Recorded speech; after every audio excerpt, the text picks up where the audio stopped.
Welcome to this week's edition of the Citi Business Festival Forum. And this week we're discussing understanding the Ghana opportunity. What is the Ghana opportunity?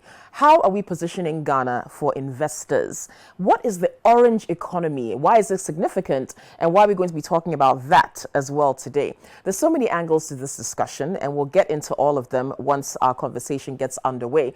But for now, we want to remind you that you can join our discussion and you can send us a message. So hashtag Citi Business Festival on social media.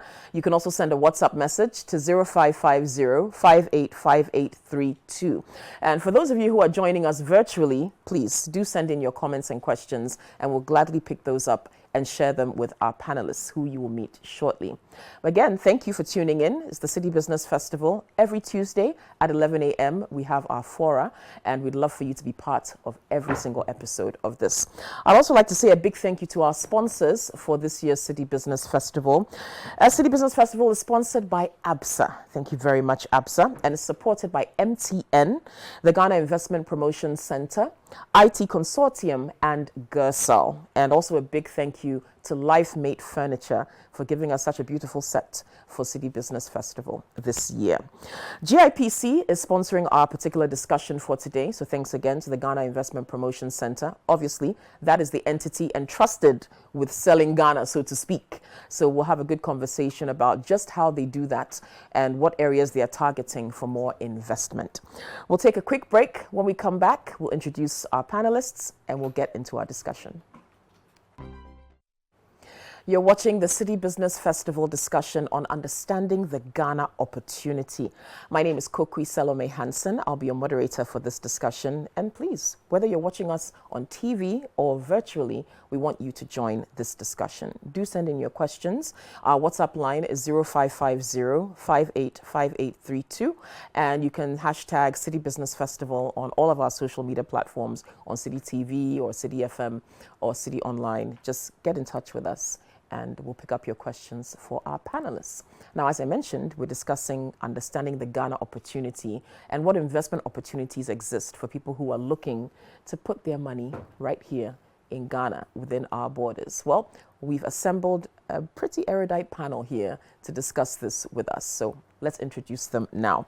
Juliet Yasantua Asante is the CEO of the National Film Authority. Good morning, Juliet. Thank you for joining us. Yoffi Grant will be joining us shortly as well. He's the CEO of the Ghana Investment Promotion Center. And again, GIPC is sponsoring this particular discussion. Thanks to GIPC. Jacob Brobe is the acting head of markets for ABSA Bank. ABSA is also our sponsor for Citi Business Festival. Thank you very much, Jacob, for being here. And David Ofosu Dote is the executive chairman of AB and David Law Firm. Good morning. Hi. Always good to see you, David. All right, let's delve into the discussion. Why don't we? The Ghana opportunity. I guess we can start off from what exactly we are selling as with regard to the country, right? How we've positioned Ghana.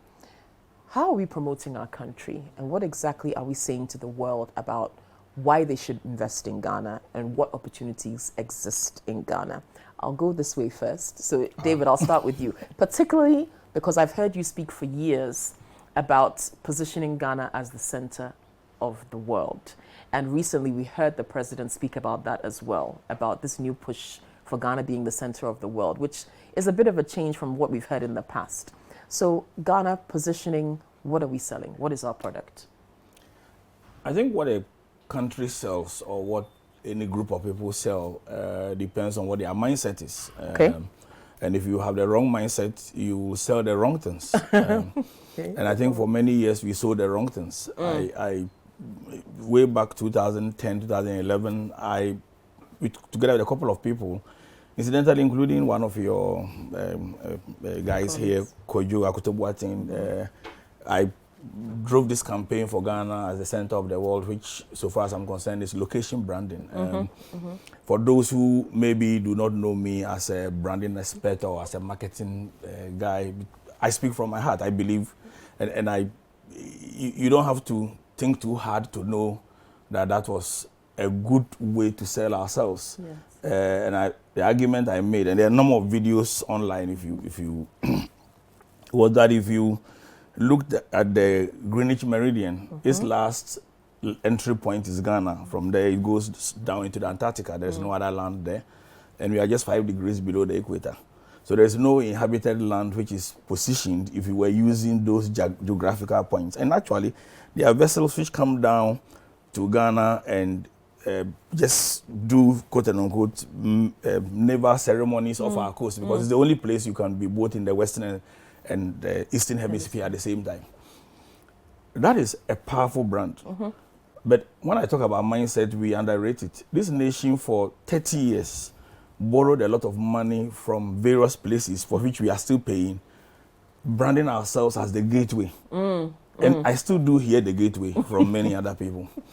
And I've made that point that if God places you at the center and you call yourself the gate, you have a mindset problem. That's what it really is. And let me elaborate on that a bit. In 2015, I gave a public lecture and did papers on the center of the world concept and gave it to those who cared. And I'm happy that the first time I think I heard it being used in political circles was, I think, when the vice president spoke about it in China in 2017, and gradually it's gained grounds.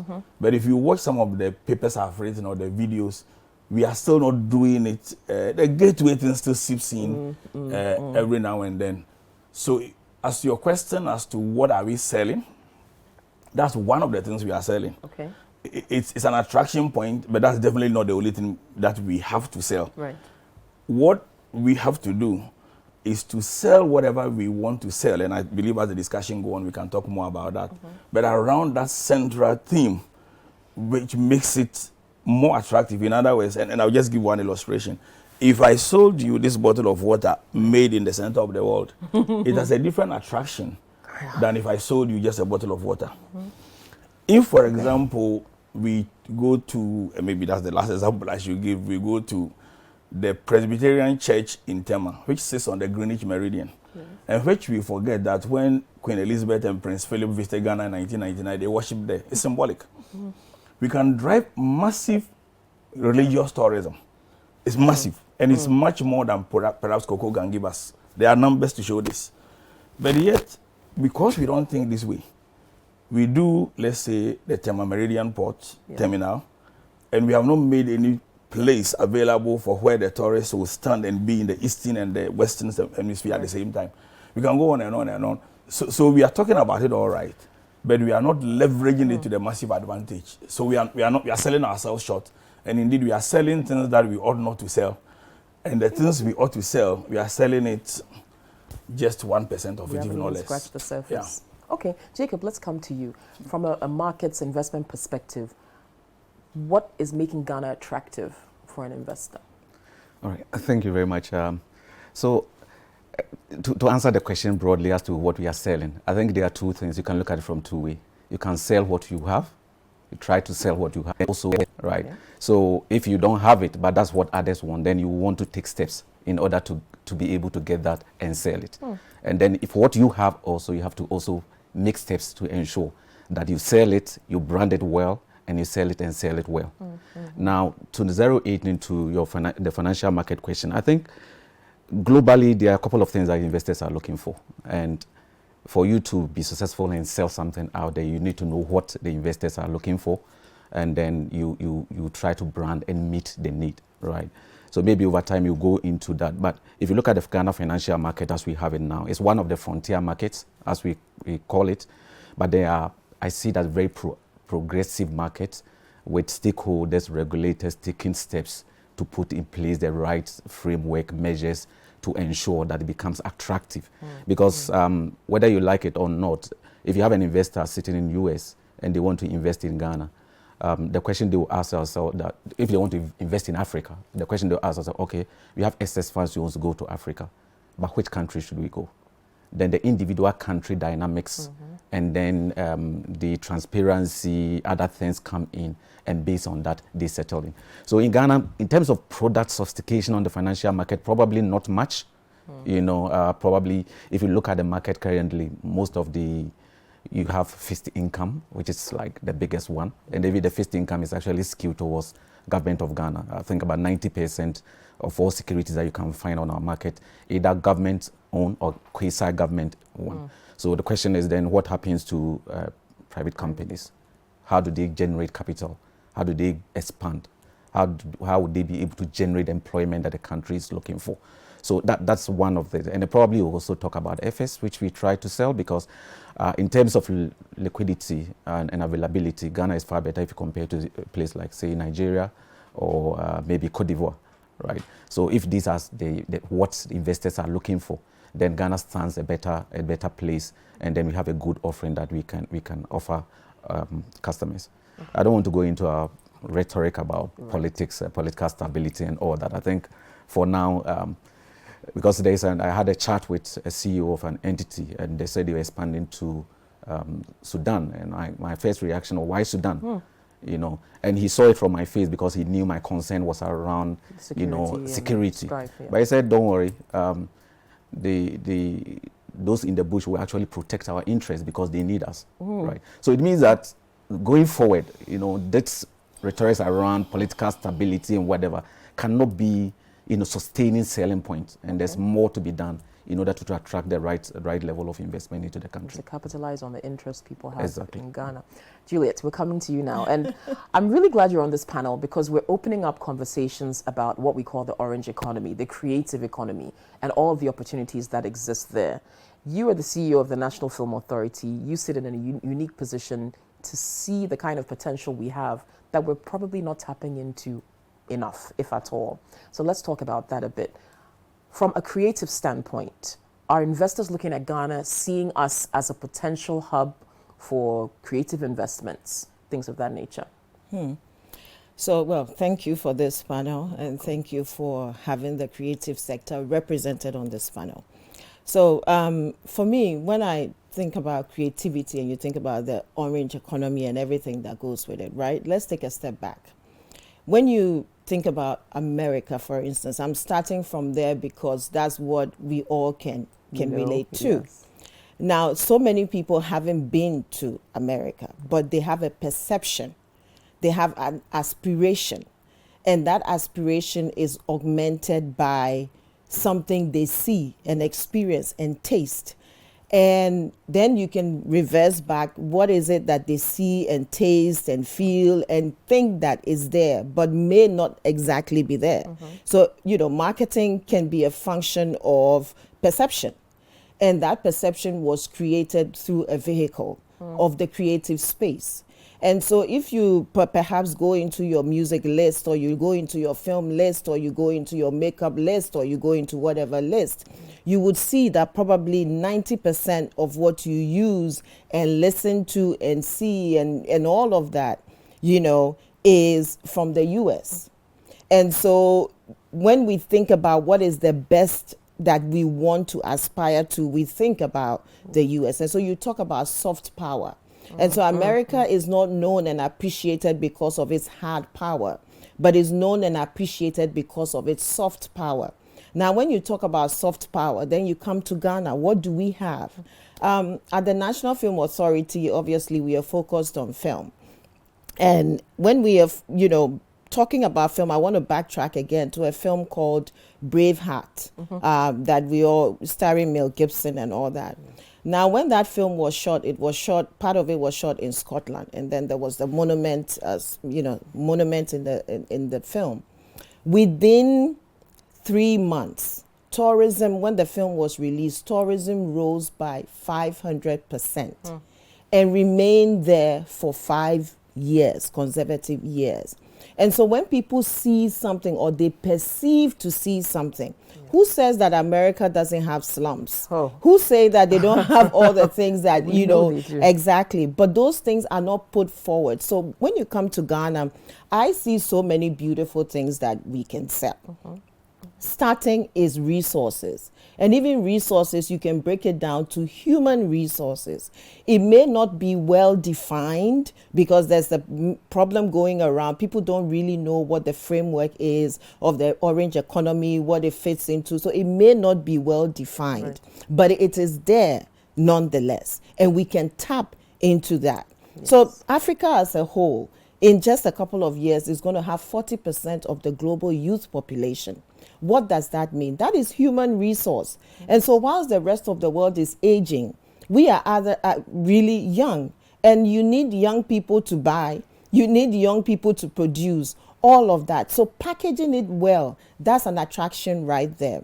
Come further down. I mean, Ghana, we are situated on the continent that has been poorly situated to be unsafe. How many countries in Africa is not safe? But the perception out there, someone was telling me recently that there was an advert in the US a couple of years ago about Africa, and everything was about fundraising, and everything was about hungry children, you know, that don't have food to eat. Yes. And so that's the image that has been created in the average American. What efforts have we taken through our storytelling, through our creative space, through our music and all of that to correct that? Yes. We have great locations. I mean, I see good things all around me. We have great locations. Ghana is safe. I've worked in other African countries. I know that it's easier to move your money back and forth in Ghana.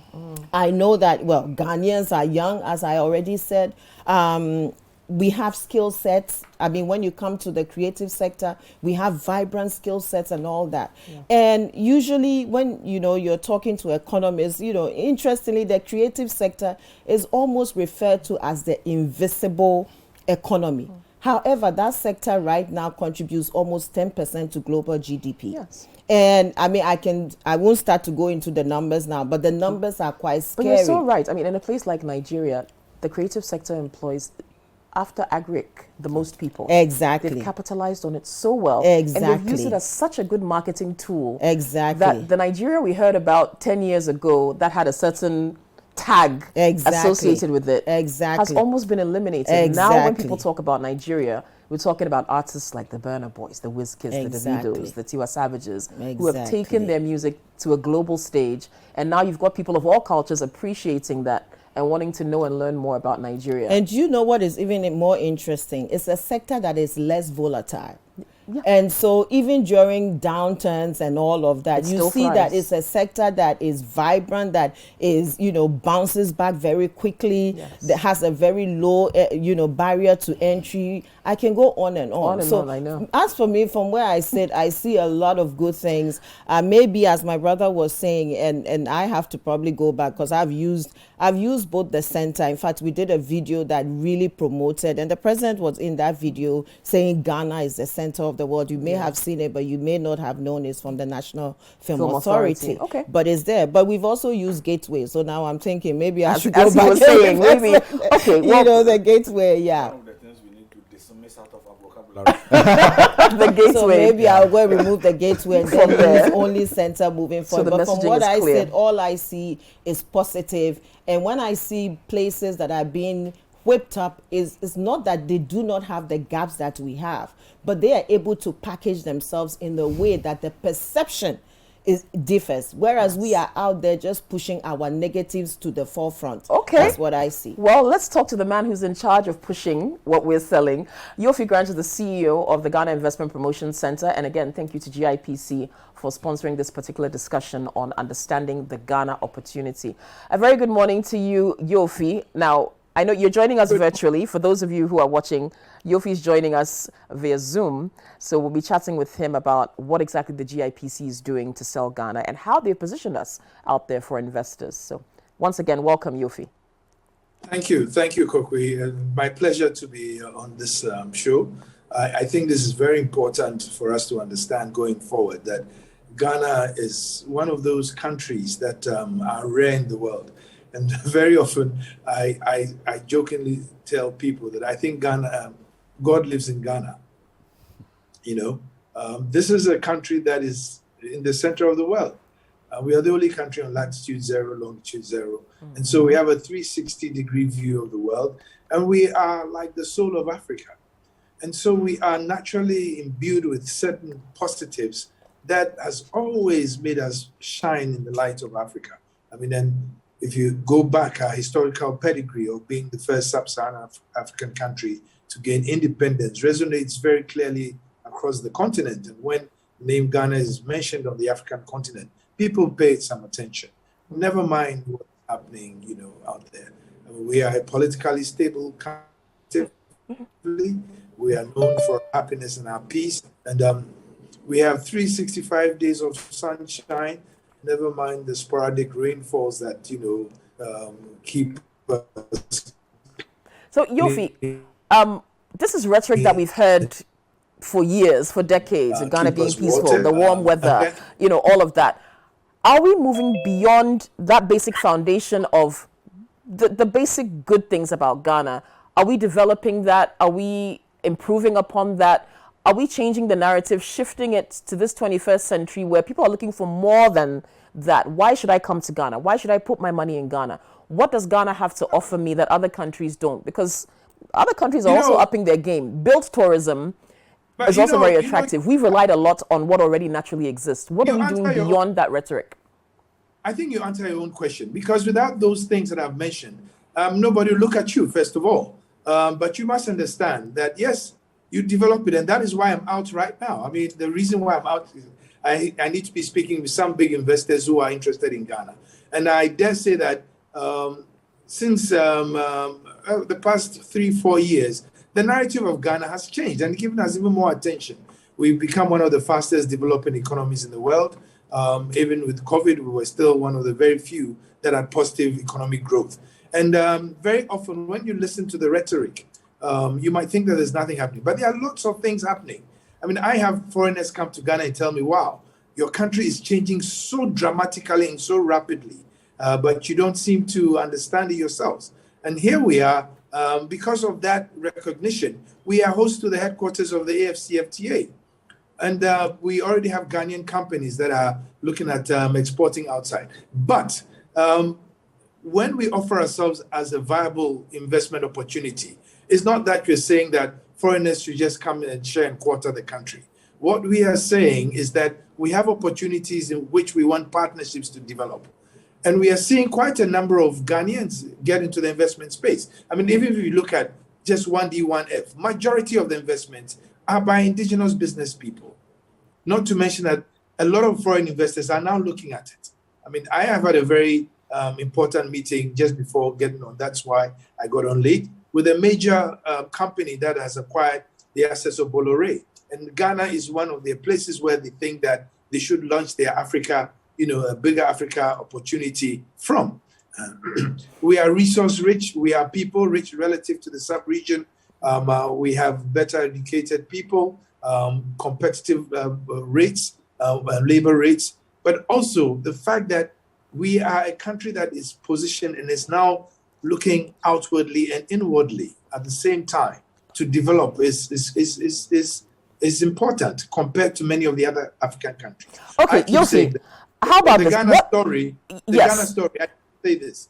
The Ghana story, I always say, is summarized by 3 O's: opportunity, openness, and optimism.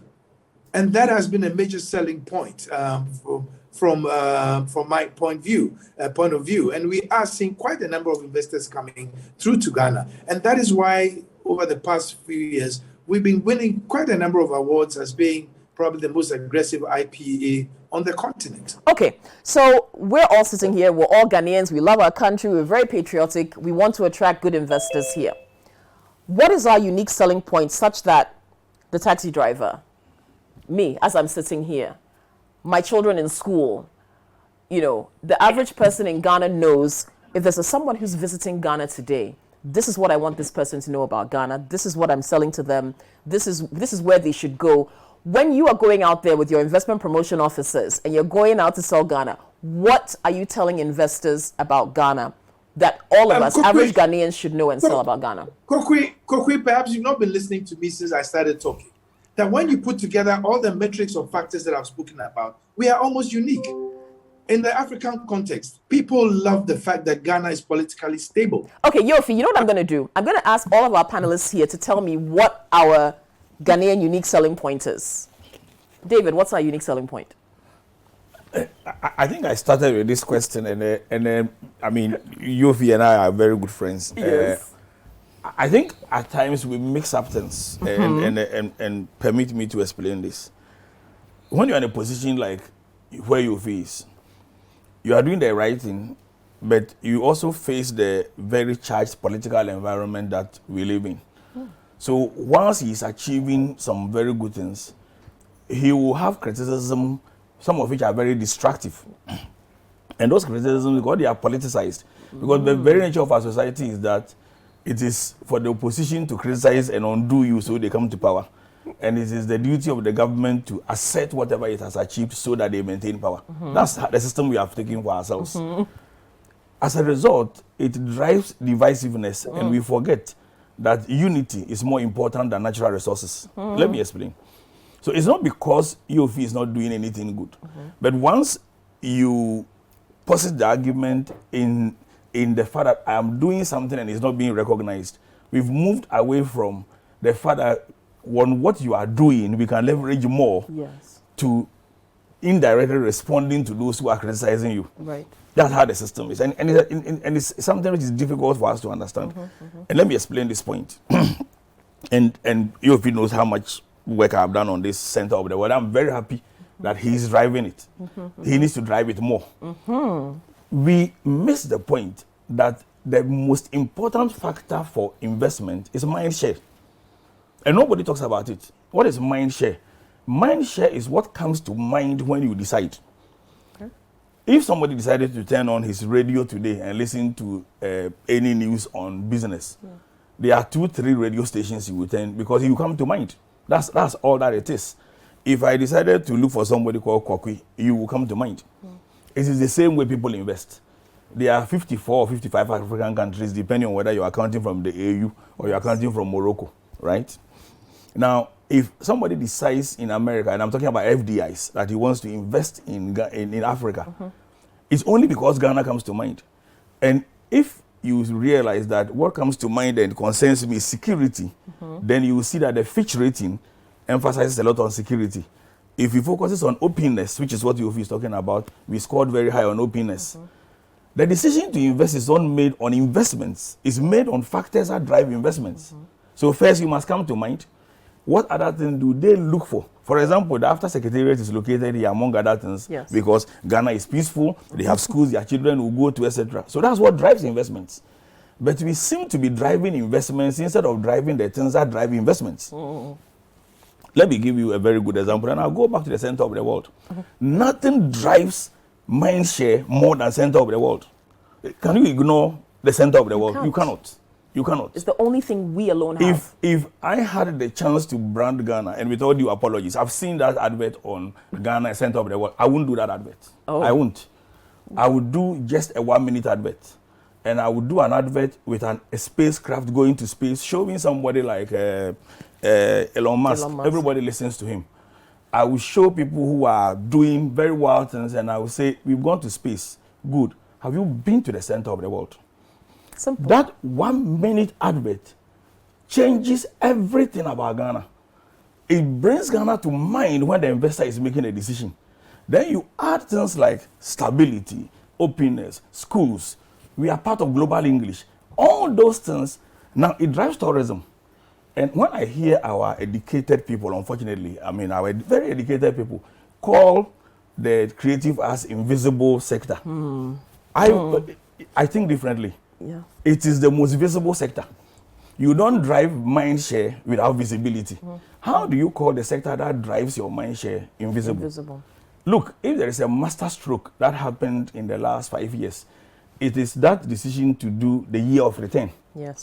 It brought Ghana to the minds of people who are in the diaspora who needs to come back.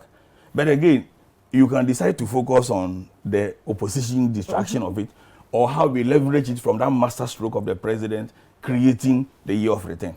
And I don't think we've maximized it. Hold that thought. We'll take a quick break. Send your messages. And Yoffi, we'll come back. We're taking a quick break. All right. The WhatsApp line is 0550-585832. You can also hashtag Citi Business Festival. We're talking about understanding the Ghana opportunity and what attracts people to invest here. And not just foreign investment, domestic investment as well. We want to hear from you, but we'll take a quick break. We'll be right back. Welcome back to our Citi Business Festival discussion on understanding the Ghana opportunity. Don't forget, you can join our discussion. Send us a message on WhatsApp, 0550-585832. That's the WhatsApp line. And you can hashtag Citi Business Festival on all of our social media platforms. Let us know your thoughts on what we're discussing.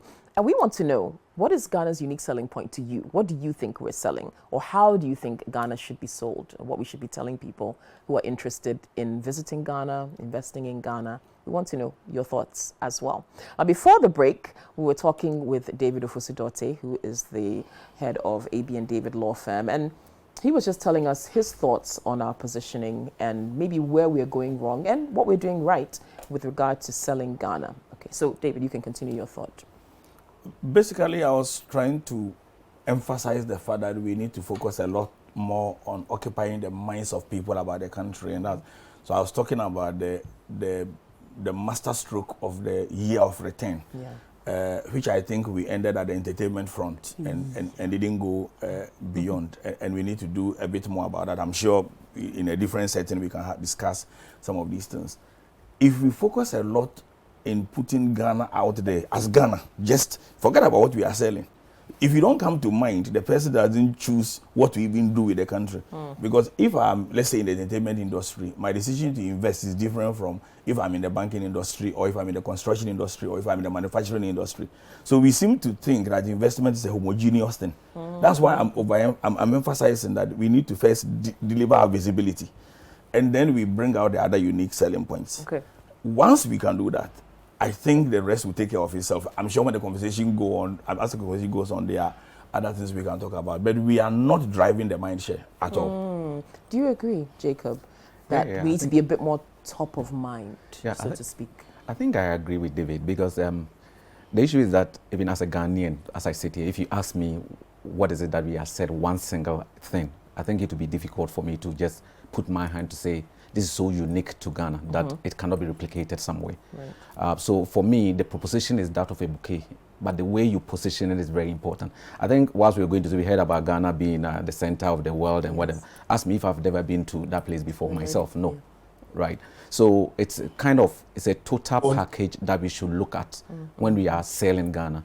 Because if you want to pick the individual variables, then it will be very difficult for you to convince any investor to come to the country. For instance, Yoffi talked about Ghana growing 0.5% in 2020 when COVID actually struck, which is true, because Ghana was one of the few countries that was able to, avoid recession. Last year, Ghana grew about 5.4%, which is also true. But if you want to sell Ghana based on GDP growth, then what about Botswana that grew 11%? What about Uganda that grew 6%? What about Kenya, which grew 7.5%?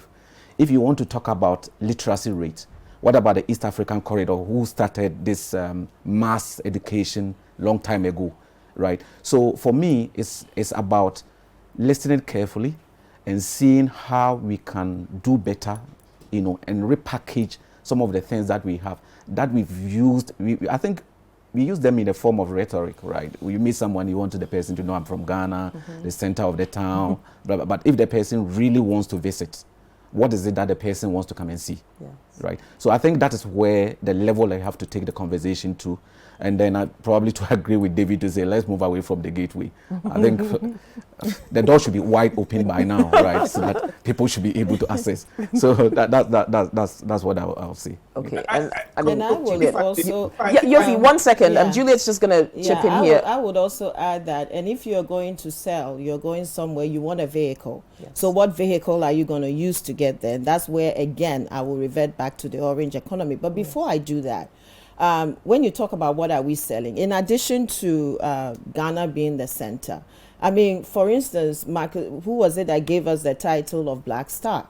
We haven't used that enough. I mean, interestingly, when we think about it, because of the connotations around, we even think about it as something negative. And when you talk about mindsets and our ability to stand back and rechange our mindset, those are some of the things we need to look at. And so if you're a black person and you yourself, you feel that there's something wrong with the color black and the connotations around it, or we don't appreciate the value of what it is to be black and to be a star and to be a black star, then of course one would say that the black star is in our flag, but we don't understand what it means and how it positions us within Africa. Yeah. But then when, again, you open up the conversation of Africa, whenever we are talking about investments and attracting investments, we quickly jump outside of Africa. We quickly jump outside of Ghana, we quickly jump outside of Africa. That is over 1.3 billion people. And when Yoffi was talking, he talked about this being, the headquarters of the, free trade. But how are we selling, first of all, Ghana to Ghanaians? One. And how are we selling Ghana to the rest of Africa? How is it easy to move from one African country to another? How is it, we have such similar cultures and such similar, even when it comes to languages, there are some similarities. And so whenever we are having the conversation of economics and opportunity comes my sector, my worry is that we are always looking outside of us. And so, for instance, if we are creating content, we do not think about content that looks like us. If I decided to, for instance, do a children's show that rebranded, say, Anansi, it's just a branding thing between Anansi and Spider-Man. It's just a branding thing, right? So let's just say that, exactly. So let's just say that in Africa, we don't have a lot of children content. We don't have content for our children. So let's just say we even rebranded the Anansi. Recently, the museum was reopened and you have this big Anansi there. We rebranded it and made stories around it. Not for Europe or America or anywhere, but for the rest of, African children around Africa. That's 40% of global youth right there. That's a big market we are not exploring. Those are big opportunities we are not opening up. I can go on and on. I can even dovetail quickly into animation and gaming and all of these things. That is it's now the vehicle that children are using to learn. But even now, the stories they're playing, the things they're learning, the perception, the mindset they're going to grow with is the mindset that we are coming from that we do not appreciate.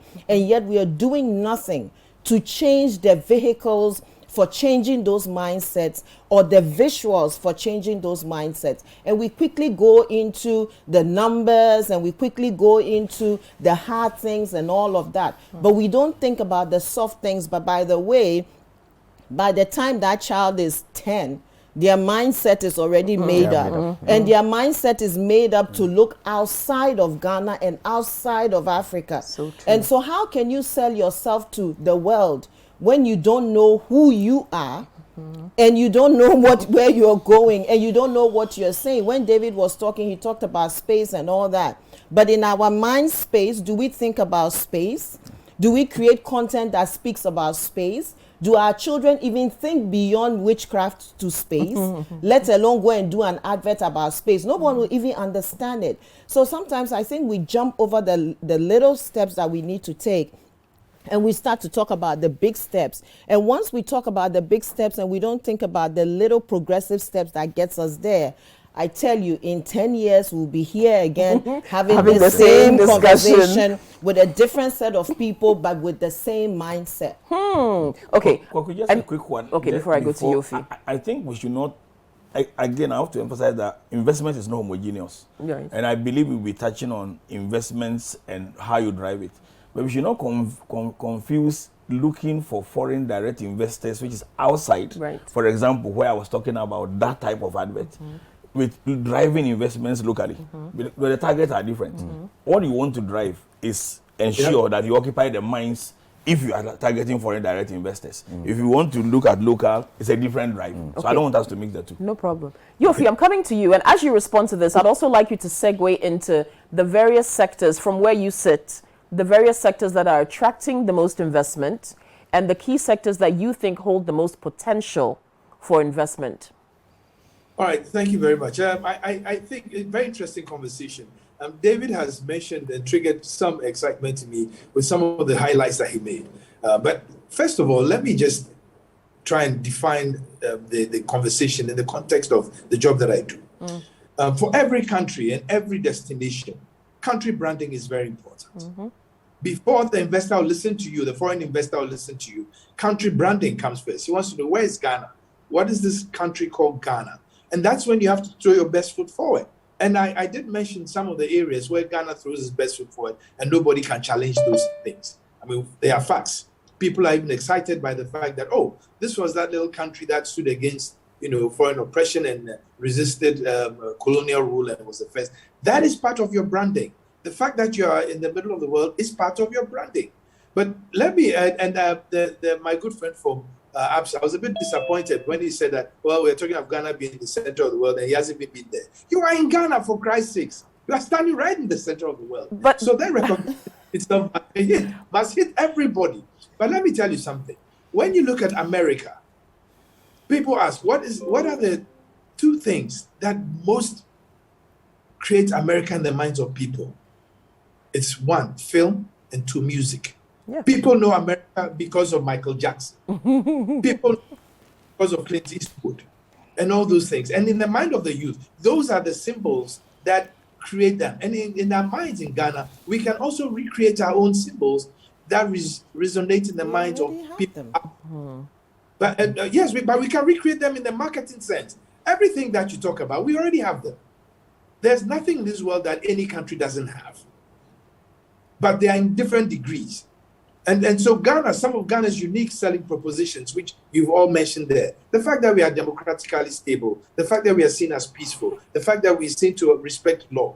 But that's different for the foreign investor, as David said, than for the indigenous investor. And sometimes my heart breaks when I hear people talk about Ghana like it's the trash of the world.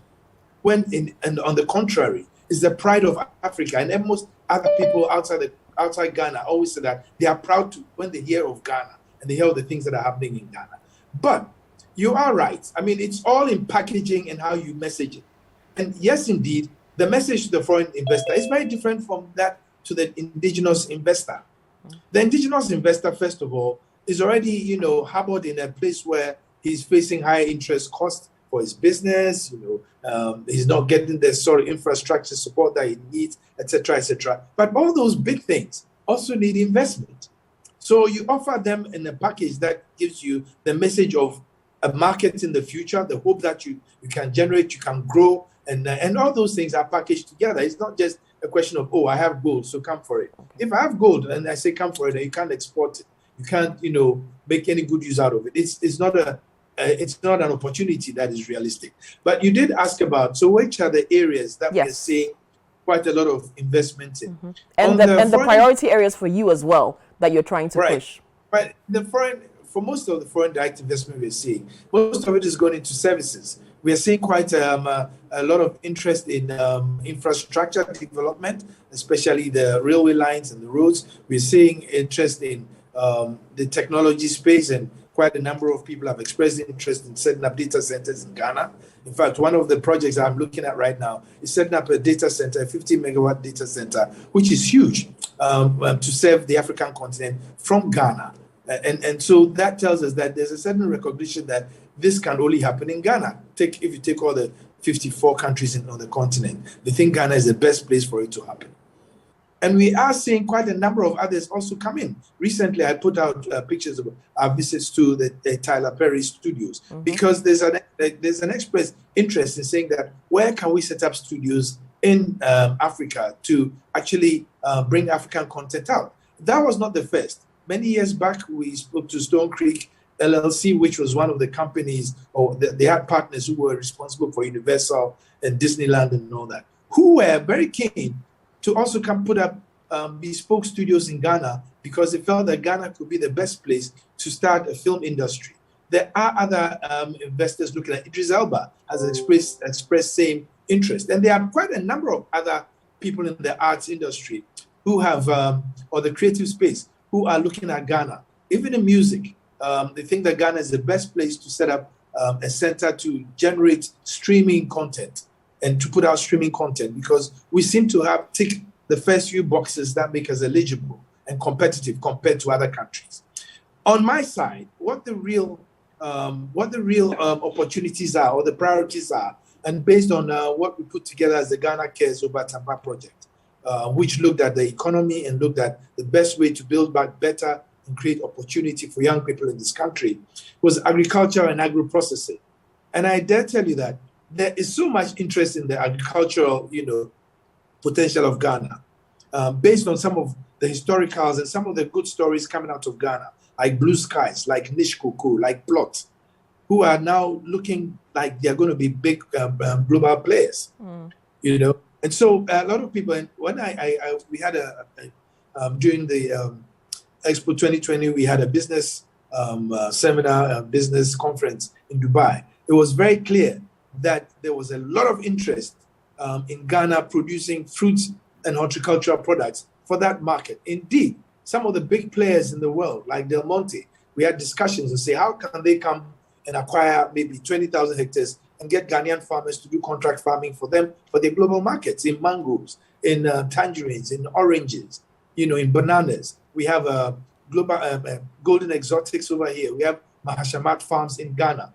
Mahashamat Farms has one of the largest banana plantations globally, the single largest in Ghana. But many of us don't know these things. And so people think nothing is happening. Then, of course, infrastructure is important because you need to connect.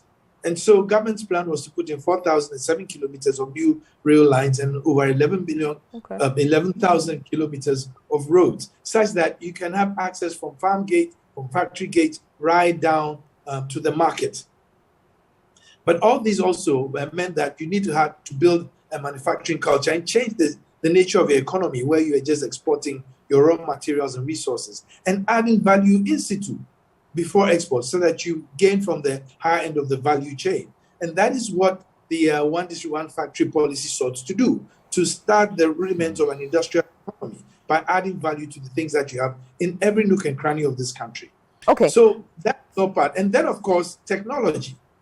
And we've embraced, and Ghana is the third largest fintech market after China and Kenya, but fast catching up on Kenya. Hit gobsmacked when I realized that fintech and mobile money transactions at the end of last year was approximately 1 trillion cedis. It's 120 billion cedis, exceeding transactions that people want to do in banks, bank physical buildings. So it shows you that technology and the fintech space, and that is all an exciting space for Ghana, to the extent that Twitter wanted to set up its headquarters here. Google put its artificial intelligence here. We are speaking to Microsoft. We are speaking to AWS, and we are looking at actually doing an e-commerce park to house all these companies. Then, of course, we had healthcare. In a minute, I'll just finish. Healthcare, because it was very important for us post-COVID. We realized the weaknesses and shortfalls in the health delivery systems. And so God came up with Agenda 111 to make sure that in future, should anything like that happen, we are well covered. And then there's housing and construction, because we also know that there's a huge housing deficit in Ghana. And a lot of young people are coming out every day and they need homes. It's not everybody can own a home, but everybody must have a home. And so that in itself are some of the key opportunities that we send out there, and clearly have, should I say, we tailor them for investors, both indigenous and... Okay. You've mentioned quite a wide range of sectors, from technology and services, data, to film, interest in that, to healthcare. It's pretty broad, right? So I'll come to you, Juliet, on this, because I'm still trying to figure out, okay, for instance, Lagos State, right, Nigeria. We know that from a state level, there's a concerted effort to make that the hub of movie production in Africa. They're very clear about that. There's a clear plan for this, which means that if they're going out to seek investment, the governor of Lagos State knows this is part of my policy for my state, I need this or that. Do we have something similar in Ghana, where we see, you're head of National Film Authority. Is there something we've couched? I mean, we're not going to get to, David said already, we don't want to get too political and all of that. So far, we haven't seen much with regard to emphasis on creative arts from anybody, from a governance standpoint. It almost always seems like an afterthought. Meanwhile, it's one of the biggest vehicles for marketing Ghana and promoting Ghana, as we know. Do we have that kind of focus? The message says, we are focused on this. We know the potential for this. We are employing this many people in this area. So we as a country are pushing that. We're not waiting for people to come and say, I want to establish a studio here. We are leading and generating that conversation to bring people in, to actively seek investors in a particular area. Actually, we are. And I'm very happy that my brother Yoffi mentioned some of the things we are working on. Because, you know, not too many, you know, a couple of years ago, myself and him had a conversation, and you can see that we've come further from that, because then the creative sector was seen as intangible, but now it's very tangible. And many of these things that Yoffi speaks about are things that we are working on, you know. The studio, for instance, we just signed an agreement in LA to have a studio actually here. And so many times, for instance, when GIPC is setting out to do stuff, it's important that the National Film Authority is also part of that, Right. because then we can speak the same language, and then we are not also going different ways. So for instance, there was the trip to a studio, but then we were signing an agreement for a studio, which is something that we need here. So we didn't need the double efforts at that. And I think that once we understand and we come together and understand that we are all on the same road and on the same page and work together, we'll get there much faster. Right. So to your point, yes, the National Film Authority launched the Film in Ghana, Shoot in Ghana project. Why is that? Because for us, we are looking at opening an entire new revenue stream. And that revenue stream is on one side, but then you also have the mindset change, which is on another side, and then you also have the branding of the country. And so if you say Shoot in Ghana, what do we mean? If a typical film, like a 100 million film, some time ago, Mission Impossible wanted to shoot here, but it didn't happen. Say that happened, and it's a $200 million film. One, the studio that Yoffi spoke about will be very important to let that happen. Two, all of the scenery, wherever it's shot. When I was talking earlier, I spoke about the Scotland and what happened. Even, let's talk about a much recent example, Game of Thrones. Yes. Some of it was shot in Morocco, some of it in Scotland. If they tell you the tourism numbers, there's something known as film tourism. Yes. What film tourism does is that when people see a locale in a film, they visit, they follow to visit. And so our tourism numbers could skyrocket just because of that approach. Finding Nemo is a film that was done, sponsored by the Australian government to promote Australia. And we all know what came out of that. And so, let's say Mission Impossible had come to shoot here. What will happen is that Ghana will be sold in that film in many, many ways. Also, if they had brought that, let's say $100 million or what, people will be paid. Exactly. Skills will be transferred. Yes. Probably equipment will be left here. All of the things that we are talking about on the wings of entertainment. And when we talk about the orange economy, we are not just talking film, we are talking music, we are talking design, we are talking visual arts, carpentry, fashion, makeup. You can even go further, architecture falls in it, anything that relates to culture. And so sometimes people say that if you take the creative economy and you take economy, or you take culture and economy, that's double sides of the same coin. And the creative economy drives an economy much faster, but it is silent. People don't notice it, and there's not a framework that had been designed for it. And so, for instance, if I, previously, if I had sat down and spoken to my brother Yoffi, he would have probably said, and has said to me several times, that this is not tangible. And that's how people see it. But then if you go back and you see how many jobs it creates, how it situates the culture of a people. We're talking about coming into the minds of the people, how it impacts the minds of the people. Then you are speaking an entirely different conversation. And if you also look at the numbers and how it drives things underground, we are talking about young people. Yes. We are talking about young people that need jobs. We are talking about not only selling ourselves to us, but we are selling ourselves to the global youth community. Where is it that they need to go to produce? So all of these things are things that we need to, I think, come together in several ways. Some of these things are happening, but they are happening in silos, right?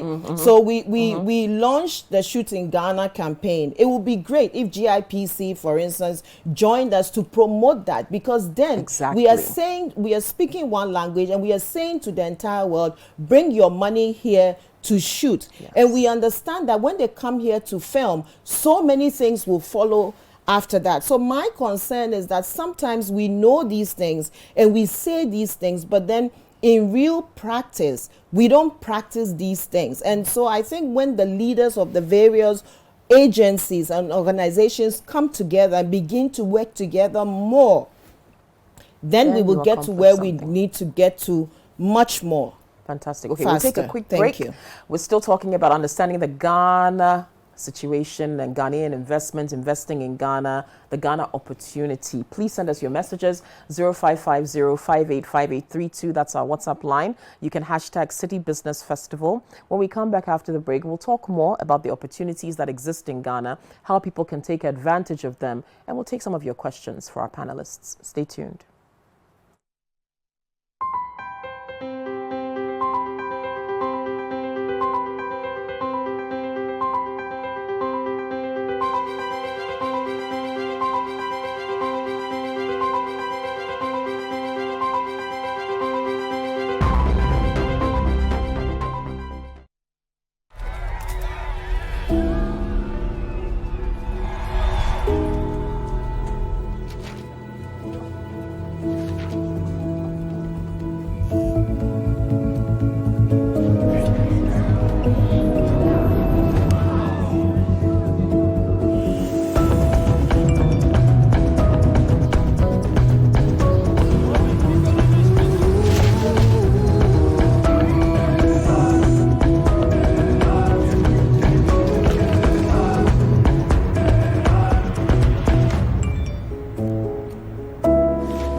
Whoever you're doing it for, we'll help you get it done. Simply. That's Africanacity. That's ABSA.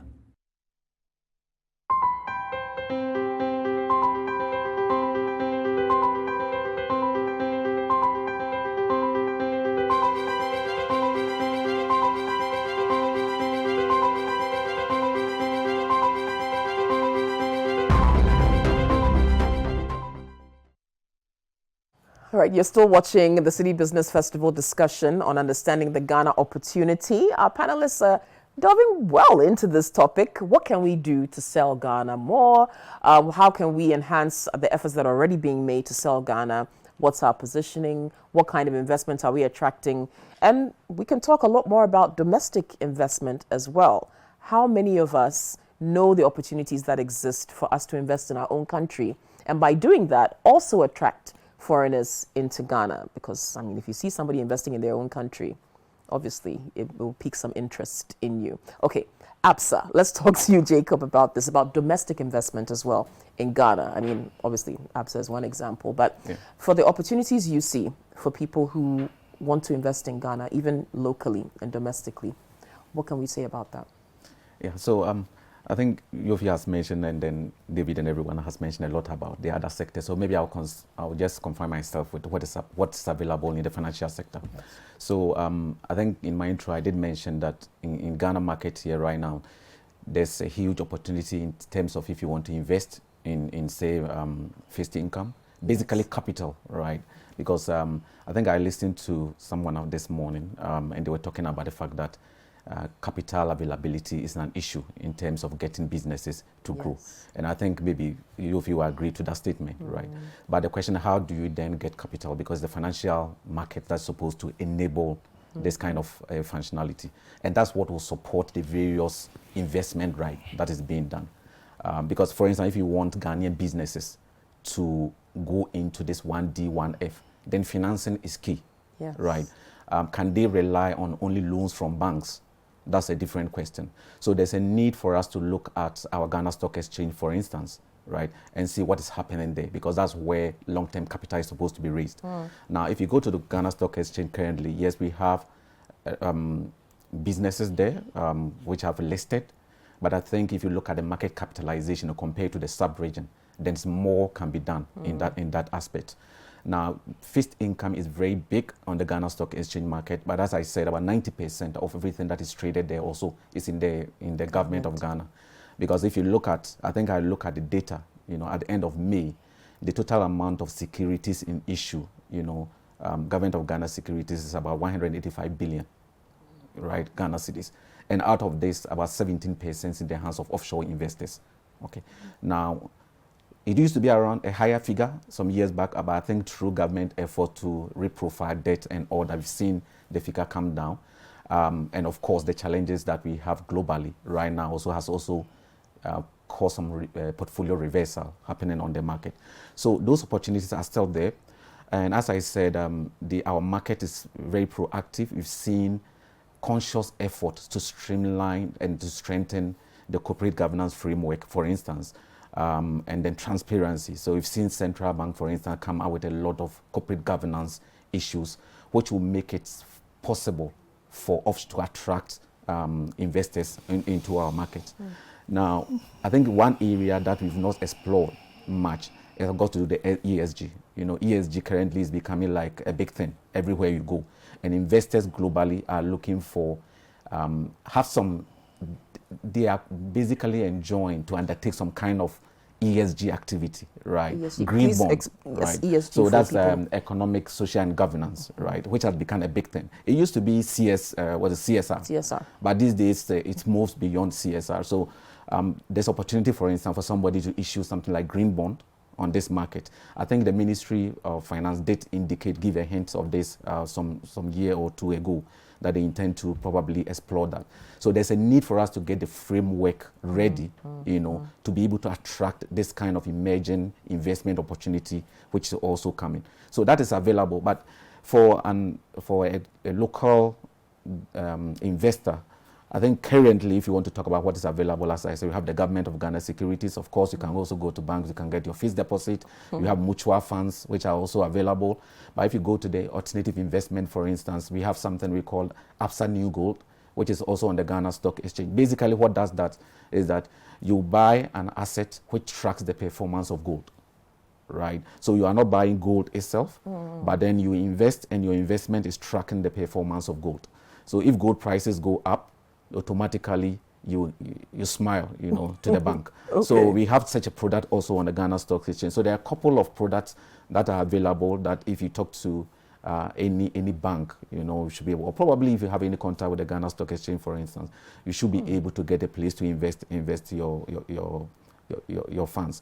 But talking about the need for capital, I think there's a broader conversation that we can have around probably are Ghanaian businesses willing? Are they ready to, loosen their ownership, their grip of the businesses, to allow others to come in, to pump in the required capital? Because that's the only way that we can grow to become the likes of Dangotes, right? Because we have Dangote, and their market capitalization alone on the Nigerian Stock Exchange is huge.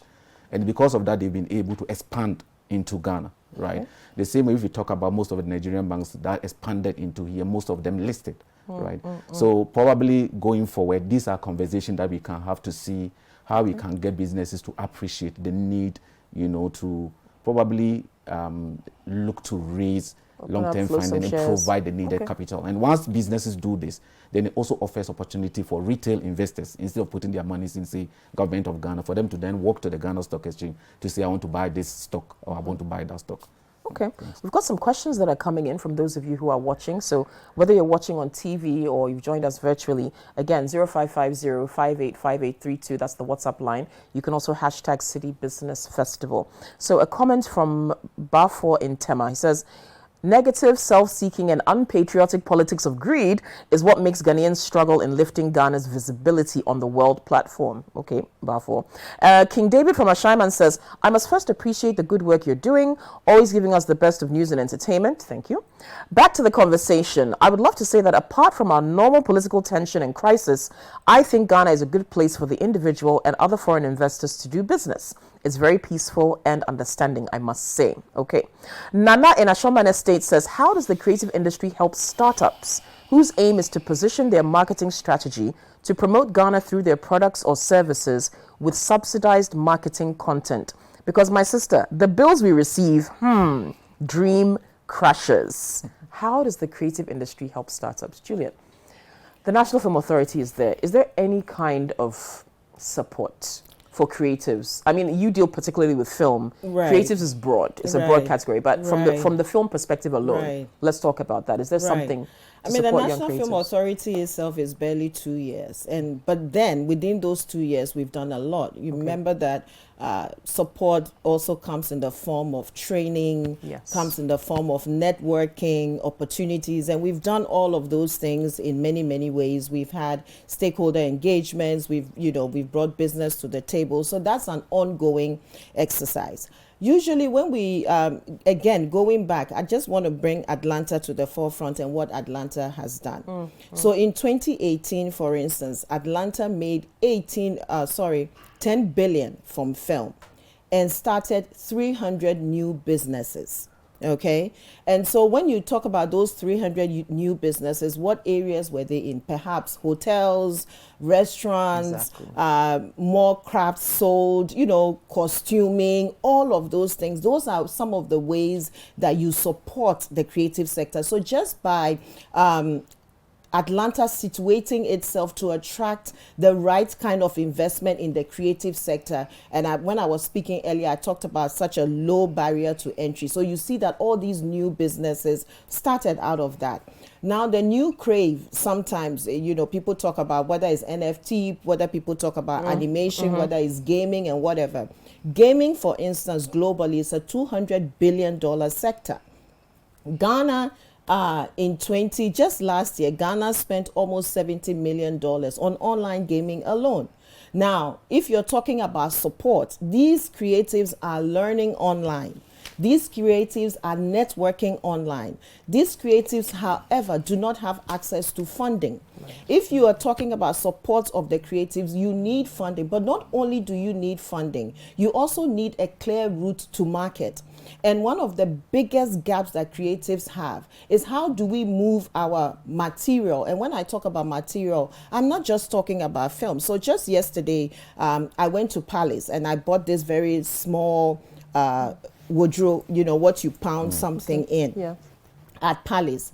Very nicely done, finished well. Obviously, the route to market is great. So you have it in all the stores, wherever they gather it from, whichever country, you have it in all the stores. Now, Ghana does a similar thing. This is, the wardrobe or the warmer, whatever, it's authentic to Ghana. Now, the Ghanaian one is made of better wood, but the finishing is bad. So perhaps that person who is designing that craft doesn't have funds to maybe make it look nicer. Another thing, the route to market is very poor. And so the Ghanaian version is being sold by the roadside. And so how easy is it for me to get to it? And how easy is that person able to get it to me? So whilst we are talking about all of these things, I think sometimes in my head, I like to break things down to the minute level. How are we defining route to market for the creative space? How are we defining route to market to all of these little businesses that we talk about? And those are the real gaps that we now need to close. Sometimes when we think about support, we think about just funding. But even, being able to gather people to network is an opportunity. And so for me, when you sometimes situate the creative space, people immediately look at what jumps out at them. They look at film. Film is really massive. And for me, film is a great vehicle because it carries all of the creative sector along. Yes. You talk about music. Music is one of the fastest selling points that we can use. In fact, I can just right about now mention 2 or 3 music that has come out in the past couple of months that has really sold Ghana. Yes. If you go to iTunes, since it was set up in 1998 or something like that, you've had over 25 million downloads of music. Where did that money go to? Where did that branding go to? What's our share in it? Going back again to data, UNESCO report from just last year situates that right now the film and audiovisual sector brings Africa 5 billion and employs 5 million people. But the gap is 15 billion. Look at that. And so this is just within Africa. How are we harnessing those little points? So for me, when you talk about selling one and you talk about, foreign direct investment and all of those things, that's another thing. And you talk about the route to market, that's another thing. You talk about Africa as an enclave and how we are selling to ourselves, that's another thing. We kind of separate all of these things into different silos. But I think that we need to bring them together.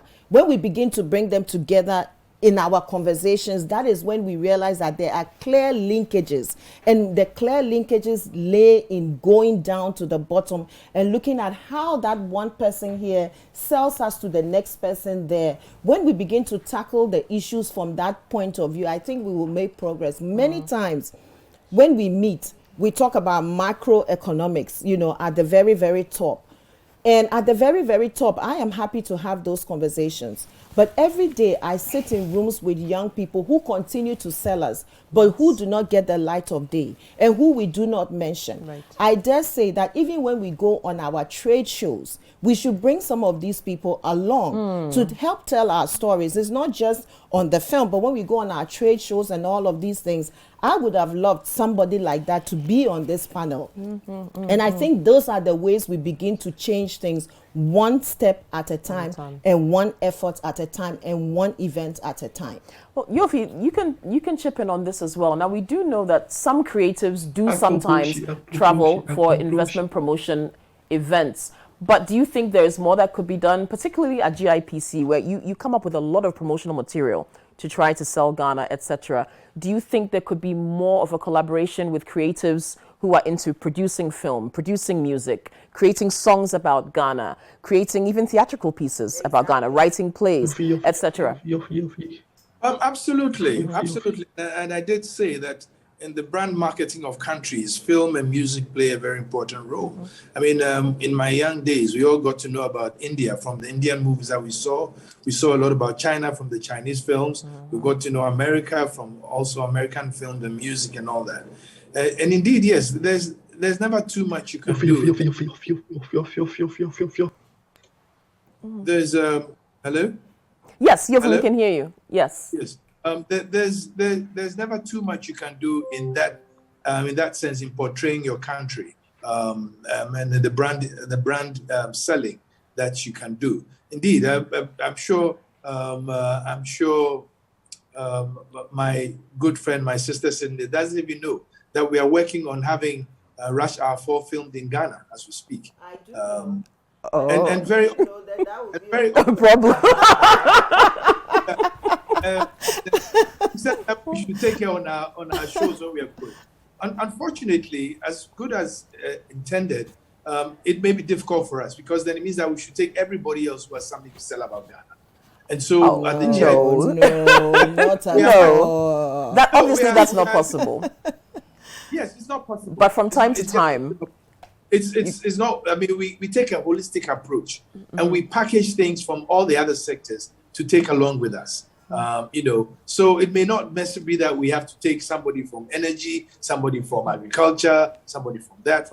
Our job is to package all these things such that they after the first layer of the country branding, we actually have viable opportunities that we can get investors to invest in. Okay. But I am very clear that the creative arts, and it's not just about music or film, but even arts, sculpture. I mean, if I tell you there are at least, if the information I have is right, 10 Ghanaian artists who are selling works above $500,000 each, you probably wouldn't know. Yeah. Yes. But they are there. I know some of them. There are sculptors. There are sculptors who have become notable. We have one of our own, David Ajay, who is a symbol of the country. And when people talk about this, Ghana. But I'll tell you the other one thing which we seem not to speak about, and it's sport. I can tell you that I have heard more about the Black Stars of Ghana anytime in any country I go than in any other part of our economy. They talk about the Black Stars. They remember the World Cup. They remember Samoa Jan. They remember as far back as Ahmed Polo, Tony Yeboah, Stephen Appiers. You know, all these names just come up at you. Even from people in top level executives. So without a doubt, there is a case to be made about that. But of course, I mean, somebody is coming to invest in a 600-kilometer long railway line. Those are not the things that are important to him. There are other things that are important to him, and he wants to hear those things. He wants the comfort to know that he has a sustainable business He has an environment in which he can invest and, disinvest and hire people to work, have the capable and competent workforce to support him. They have an infrastructure to support him. Like I've just mentioned, I'm discussing with some parties who want to set up data centers.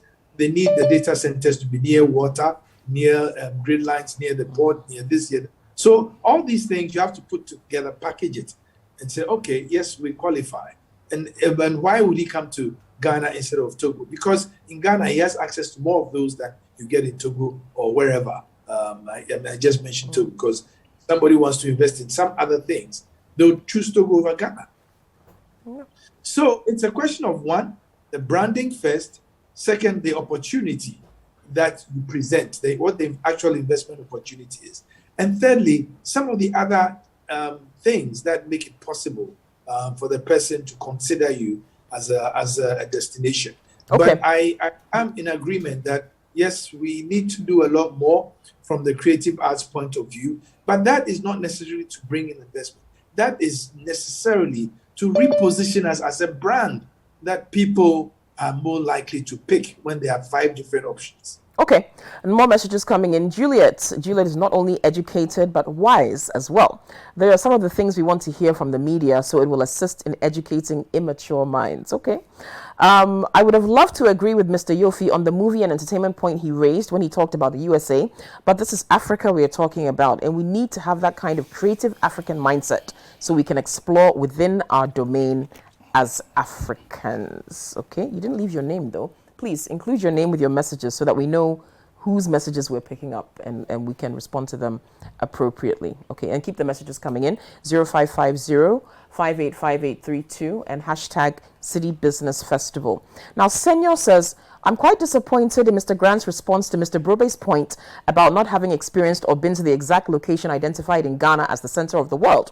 While Mr. Grant believes that being in Ghana alone is enough for one to say they've been to the center of the world, it's important to note that there's a particular monument, the Meridian Rock, set at the port of Tema to mark the line of the Greenwich Meridian, identifying the spot as the center of the world. If you haven't been there, you haven't been to the center of the world. Okay. Thank you, Senor, for that message. And I think that brings about a good point as well, is the kind of infrastructure we build around certain tourist sites and tourist attractions to make them even more attractive. Because as you said it, Jacob, I have not been there myself either. And the few tourist sites within Ghana I have been to, there really isn't much built around them to give you a holistic experience. And it makes it difficult traveling with families. If you've got kids, what do they do? If you go to Kakum after walking the canopy, what else do you do? So I think just to expand upon what the person was saying, that beyond going to see that rock, once you see that, and what else? You go home. Exactly. Okay, I've been to the center of the world. Is that it? Yeah, what can we do beyond that? So there was somebody who understood what you were. Sure. So exactly that's the point I was making. So it's all about, developing the infrastructure around these known, assets that we have, and also ensuring that we market it. Right, so that even domestic market tourism, so that as Ghanaians, we should be able to visit these areas and then have the memories, as David said, that it must be part of us. Yeah. So that when you sit in a taxi and somebody who is visiting Ghana for the first time, you say, where should I go? You should be quick to say, go to this place, there's a restaurant there, there's a hotel nearby, there's what. So that's the point that I was trying to make. So yeah, I think there's more that we need to do, because most of our, go to the north, go to Kakum, after visiting, unless probably you go to Cape Coast, or probably you make a return trip. So there are so many things that we need to do, to ensure that we get the full potential of those, historical assets that we have. Okay. If I can just add, yes. When Mr. Yoffi was finishing, he made a comment that the creative sector for branding, but not for attracting investment. And that's where I wanted to push back a little on. And that's why in the beginning of the said it's the flexible economy. Because if you have a sector that is contributing 10% to global GDP, and yet when you're thinking about attracting foreign direct investment, you don't think about that sector as a key vehicle, then you are kind of missing the plot a little bit. I mean, just to give you some kind of throwaway example, is it the Georges Dam or something in China? Cost $25 billion to make over 30 years. Within that same time, the theater for performances or whatever in New York made $27 billion from performances. So within the same time that amount of money was spent on creating a dam for 30 years, the creative sector, just performance in theaters in New York, in one edifice in New York, made more than that plus change. And so for me, when I think about the value and how this is such a low-hanging fruit for us, if, for instance, we go by the attracting productions here and all of these monies come, they don't go back. They use it to pay us. They leave it here. This is not money you pay back. When you go to banks, and I know I'm not going to put you on the spot right now, and you ask them to invest in you as a creative space. Again, the word intangible comes up, that you're not a tangible project, or product. And yet, this is one of the fastest way to make money because we do not understand it. And economically, the framework for it hasn't been captured. When you talk about culture or creativity, people think about its sentiments, its emotion, is undefined. When somebody gets up, you cannot project, you cannot maybe draw a straight line. It's not linear. Maybe it's not linear. The thinking of creative people is not linear. And so the economic system hasn't come up with a framework to capture the value of the creative sector. And yet the global economy is being driven predominantly by factors in the creative sector. So I think that in our conversations, we need to realign our thinking. And that's why I wanted to flag that point up. Because usually when we talk about creative space, we think about, let's go and dance, Adowa, or let's go and do whatever.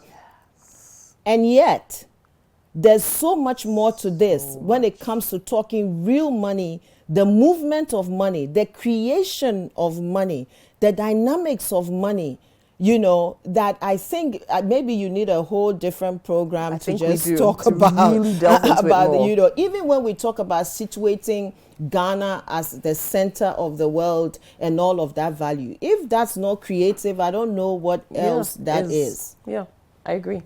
There's so much that can be built around that. Songs, film, plays, ask children to write poetry about it. There's so much art even.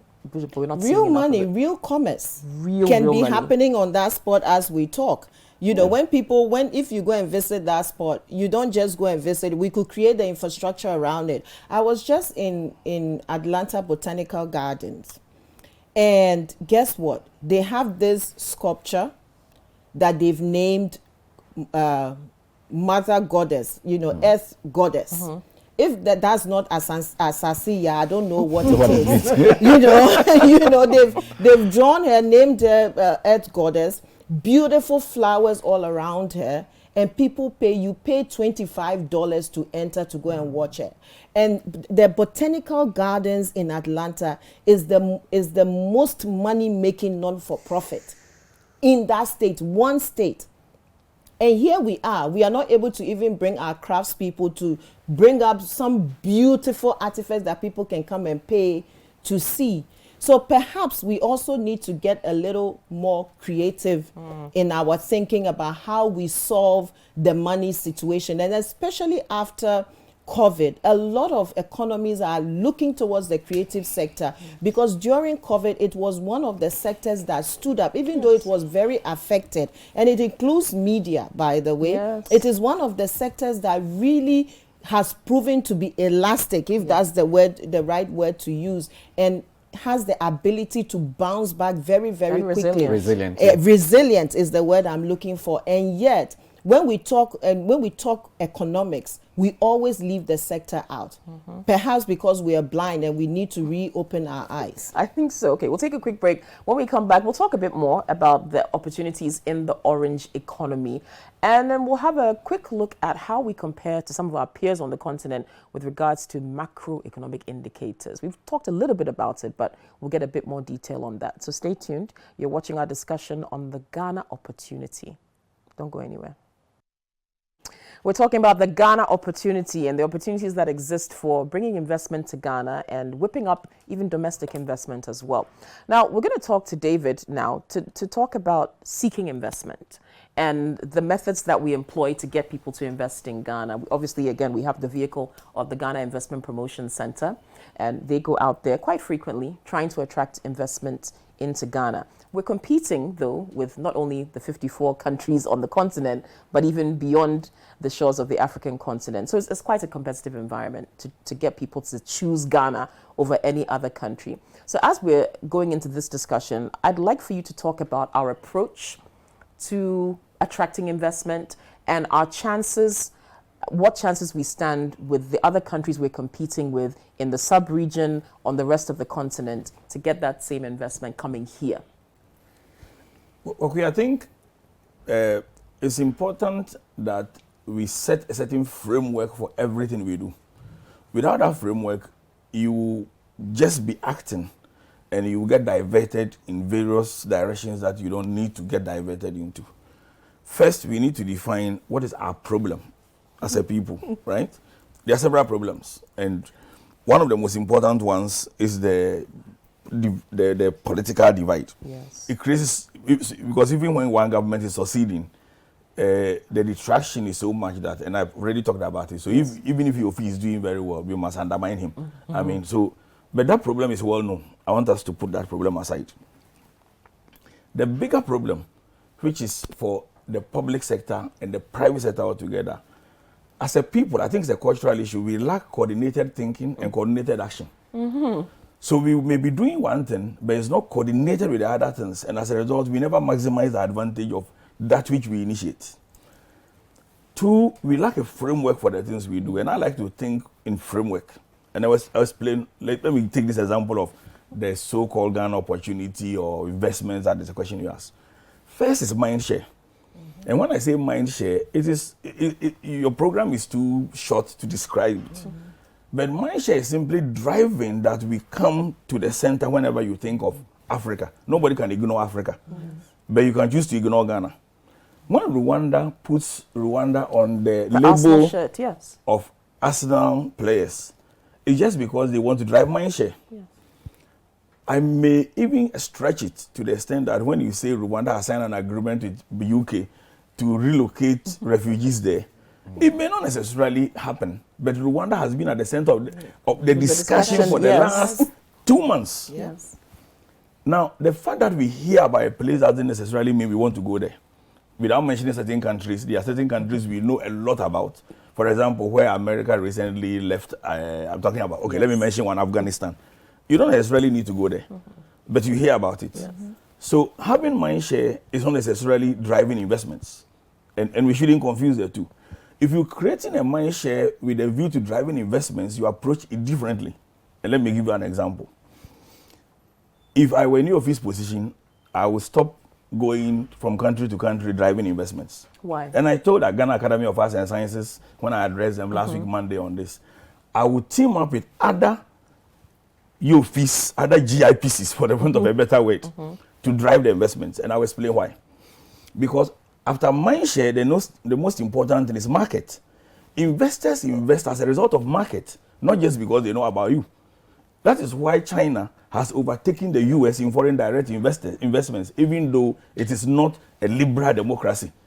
And we stick to these old things about democracy and stability. We all know there hasn't been a coup in this country since December 1981. But what about Zambia? It's never had a coup in the first place. What about Tanzania? What about Kenya? They have not had coups. So when we prop up our stability for lack of coups, we are competing. And when you are a me too in somebody's mind, you don't really count. You ought to be unique in order to count. And the uniqueness, if you are thinking in a framework, will be, hey, 3, 4, 5 countries. Nigeria is big enough. Everybody knows Nigeria. Yeah. So why do I want to compete with Nigeria over Jollof when Wache and Kelewele is unique to us? You want to be unique, so you think logically.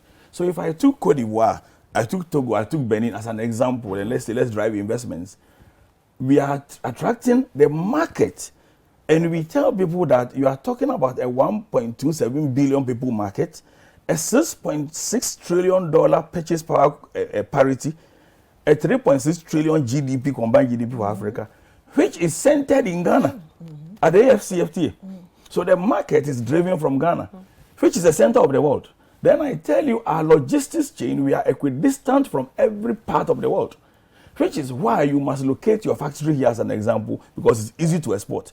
Then it links to then moving us from export processing zone or free zone to special economic zones, because in special economic zones, people produce and then they export. Then I link it to value chain, which is my point number 3. Then I can say that if I have attracted people to the center of the world, and I'm now attracting, let's say, tourism, it means I'm attracting airline. It means I will put the single air transport market in Africa as well. And therefore, I will liberalize my skies in such a way that it is easy for people to make us a hub. But I just don't do that. I think about the ordinary people as part of the value chain, and I convince airlines coming here that each airline might sell Kelewele as a package. Each airline might sell Shito, the so-called visible economy or whatever it is, the hotels. I cannot understand in this country why every single hotel should not have a one day for Ghana cuisine. Didn't China sell his cuisine to the world before they started? Everybody eats Chinese food. Ghana, I travel around Africa a lot. I've been to almost 30 African countries. Ghana has the richest cuisine in Africa, no doubt about that. Our cuisine is so diverse. The best way to sell it is for the people who are sleeping in the hotels to eat it. How we package it and how we put it in the airline. So you fly British Airways as an example, and they are giving you South Africa peanuts flying from Ghana. Why? Don't we have peanuts here? Don't we have cashew here? So we are not linking mindshare to market, to value chain. And that is when, after that, we then bring the examples. The examples will then be what Yoffi is talking about. Blue skies have done it, etc. Because you are telling the person that, hey, I'm not just telling you a big market. I'm telling you that they are doing it. You are taking care of your local people. Then you also have to drive local investments. Look, local investments is the fastest way to attract foreign investments, not the other way around. When a foreign investor wants to invest, he speaks to a local person. It doesn't matter how much he spoke to Yoffi or Humka Lindsay or the people before him. They will speak to local investors in one way or the other. If the local investor doesn't know Ghana is the center of the world, when the person tells you, he will say, hey, really? Are we the center of the world? You've killed it. Yes. You've killed the plot. When Singapore, which for want of a better word, has nothing in terms of natural resources. When I hear people talk about natural resources, I don't understand. Natural resources doesn't drive investments. It drives people who want to invest and take it away. That's why we keep focusing on GDP. When Singapore wanted to drive investment, they focus on neatness, smiling, right? Smile Singapore. The average taxi driver in Singapore know exactly what they were driving. So if, for example, Jacob, right, talks about visiting the center of the world, what it means is that creating an infrastructure like China Wall, where there are buses which drive there, where there are people who stand there and take pictures, where there are people who go to worship, where there are people who eat the kelewele and the cuisine which is unique to us, where there are people who then buy the artifacts, where there are people who then wear Ghana clothes, where you have Bonyure Kente relocated there and they are weaving. That is when you create work for your people. That is disconnected thing that we are not. So otherwise, what we are doing is that we will count big investments coming in, and I commend Yoffi for that. There is no way doubt that he's been doing that. But I want to ask a question. When was the last time you heard any data as to the number of companies which registered in Ghana this year or last year? Do you know? If you are not counting the number of local companies which registered in this country, you don't know how many of your local people are investing. So we will count the foreign direct investors. Then we will be happy. Fitch has then rated us as the #1 investment destination in Africa or West Africa. Great. But I looked at the data. 56 or 58% for security. Good. All those other factors, good. But that is for foreign investors. Is looked at from the drive of foreign investors. We are doing extremely well. What about the local investors? Jacob is sitting here. The single most important factor for the local investor is access to capital and cost of capital. Cost of capital, the last time I checked, one of the biggest factors used has to do with loss provision, right? That's how they price their. Now, if we have not solve that problem of loss provision, cost of capital is going to remain high. Essentially, they are pricing their loan by saying that it's likely that some people will not pay when they borrow. But when loan interest rate is 12% in Kenya and it is 20% in Ghana, when the cost of power is 6 cents per kilowatt hour in Ethiopia and it's about 13 to 19 cents per kilowatt hour, when the average cost of a product, 30% of it constitutes power, the faster way to drive investments is to bring power prices down. So we have to think in this logic framework and in that interconnected way. Then you will see that year of return attracts attention to us. You link it to the industry. They are doing share butter. They are eating kelewele. That's how you drive investments. Yes, and that's logic. It's missing. So each person is doing very well, but it is not linking up to create and one of the things we should stop talking about is gradual. No. In this Africa market that is integrating, what we need is exponential growth. And the way to drive exponential growth is to interconnect it. I am aware that at least the government has done the development bank. Yes. And there's an attempt to also create a financial center. One of the things I would like to see is whether the development banks assistant to our banks will actually drive cost of capital down. Because over the years, governments upon governments create opportunities which businesses are not even aware of or don't take advantage of, or we let opportunities slip. So if you are talking about the Ghana opportunity, we need to do everything for us to take advantage of opportunity. And I will land on one point. We tend to misunderstand how investment decisions are made. Investment decisions are not made because Ghana has got good rules. Or Ghana, yes, that's not how investment decisions are made. Investment decisions are made first because I will make a return on my money. That's the biggest decision. Investment decisions are made too because I am in that sector where I want to invest, or I can invest in that sector. Because if I'm not in that sector, then really I'm looking for, does that sector attract me? Because if we don't think that way, what we will realize is that, let's say creative industries are attractive. So people will come, they may set up studios, they may set up media city, etc. Then manufacturing will go down because we are not making that attractive, as an example. When you free the spirit of people, they make their own decisions. And how do they make the decisions? 3 points. Point number 1, they either find opportunity which is already existing for which there is more.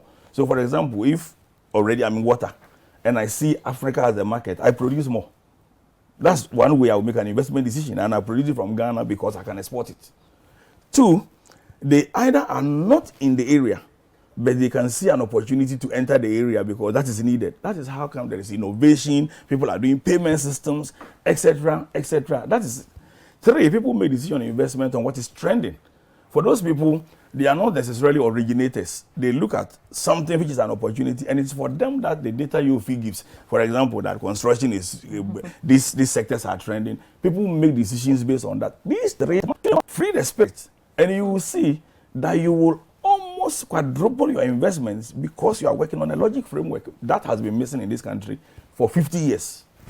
You've spoken about this extensively, not just today, but on other platforms. And I'd like to find out if you've had this conversation with Yoffi before we lose him. He's actually going to be leaving us shortly. So Yoffi, we'll take your last words on this. But just listening to what David just highlighted in his submission, are these things that you're implementing at GIPC, things that are part of your framework for operation? Of course, definitely they are. The truth of the matter is very often people don't get into our detail. But we do have a quarterly report that we issue out, which, for example, gives how many indigenous businesses are partnering with foreign businesses, how many indigenous businesses come to register at GIPC.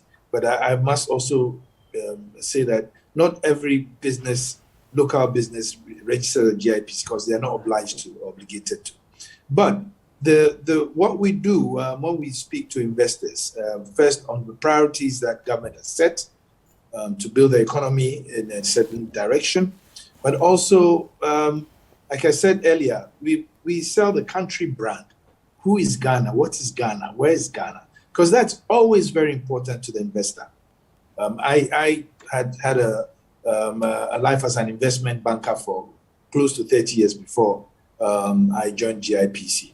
So I'm certain about that. At least for many of the investors we see today, the critical issue is they want to know whether there's political stability. Why? It's very important for me. It's one on the top of the matrix of factors they look at, because it lends itself to predictability. They can come in and do their business models knowing that it's safe, I mean, there's continuity in whatever there is, and the market is this and that. When that stability is not there, the market becomes unpredictable, and nobody's going to put his money where he's not sure of what the future brings. Unless, of course, like David said, he's just coming to plunge it in and take it out after a certain time. So that doesn't happen.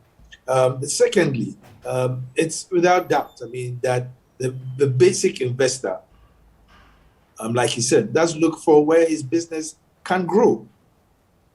And that is why more recently, even GDP growth has become one of the factors, not the only, one of the factors that they want to see, because the market must grow and give growth opportunities.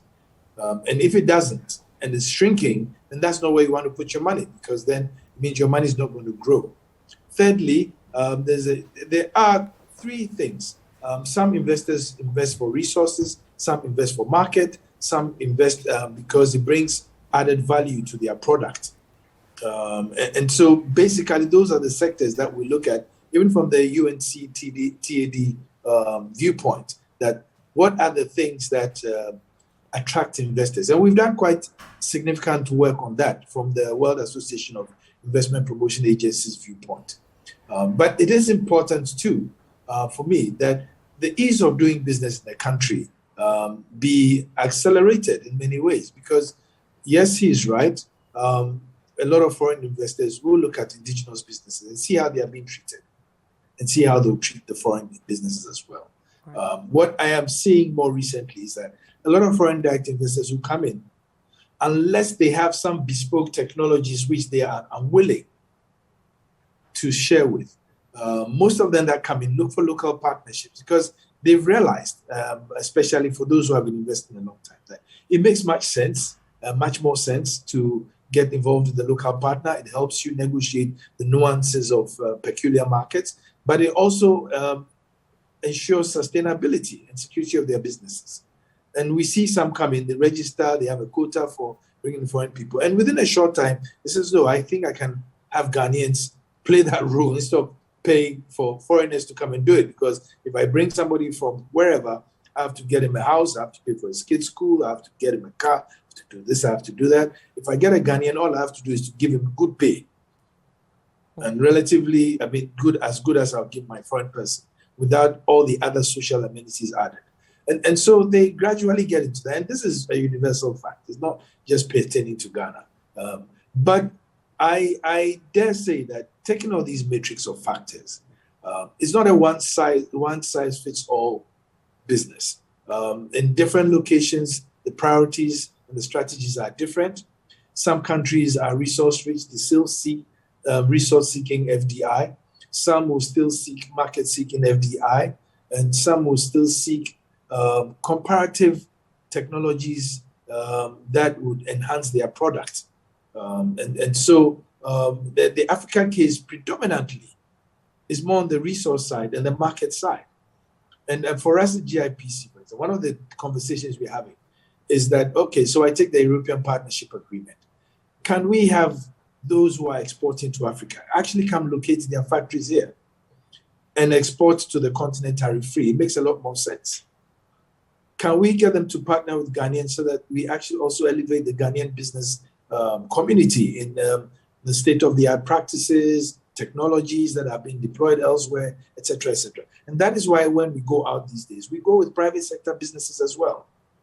We go with them to all our investment meetings so they get first-hand information and can actually get that partnership going. And it's not just me going to speak and then we come back and that's all.